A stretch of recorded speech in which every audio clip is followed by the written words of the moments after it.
ভীমাশংকৰ জ্যোতিৰ্লিংগত আজি আহি প্ৰণাম কৰিলোঁ সকলোৰে বাবে শান্তিৰ প্ৰাৰ্থনা কৰিলোঁ ইয়াত কিছুমান অকণমান কাম হৈ আছে সেইখিনিও এবাৰ চালোঁ আৰু দৰ্শন কৰি মনটো প্ৰশান্তিৰে ভৰি পৰিলে অলপ খালি আমি প্ৰাকৃতিক পৰিৱেশটো ৰাখি পেলাই কৰিব লাগিব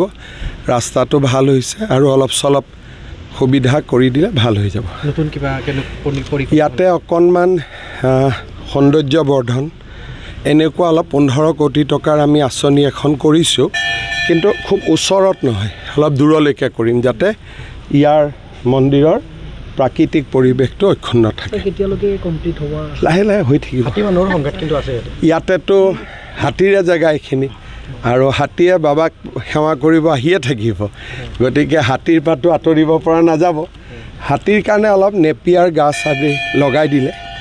হাতীয়ে খাদ্য পালে আৰু মানুহক দিগদাৰি নকৰে বহিৰাজ্যৰ পৰা আৰু কাকো দিগদাৰিও নকৰে ইয়াতে উত্তৰ প্ৰদেশ বা আন ঠাইৰ পৰা বহু আহে ইয়ালৈকে ইয়াতে মানুহে দ্বাদশ জ্যোতিৰ্লিংগ বুলি আমাৰ এই মন্দিৰটোক এতিয়া মানুহে বিশ্বাস কৰা হৈছে মইতো তাতে লগ পাই আহিলোঁ নেপালৰ পৰাও বহুত দৰ্শনাৰ্থী আহিছে আৰু সুন্দৰ মন্দিৰ আৰু মানুহ আহিব লাগে ইয়াতে অসমৰ পৰ্যটনত খুব উল্লেখনীয় লাহে কামাখ্যা মন্দিৰ চাব উমানন্দ চাব ভীমাশংকৰ আহিব মানুহৰ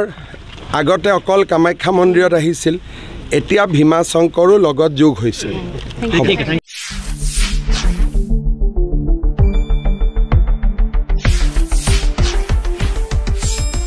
শুদ্ধ আৰু বিস্তৃত বাতৰিৰ বাবে চাই থাকক নিউজ ডেস্ক ৰিপোৰ্ট।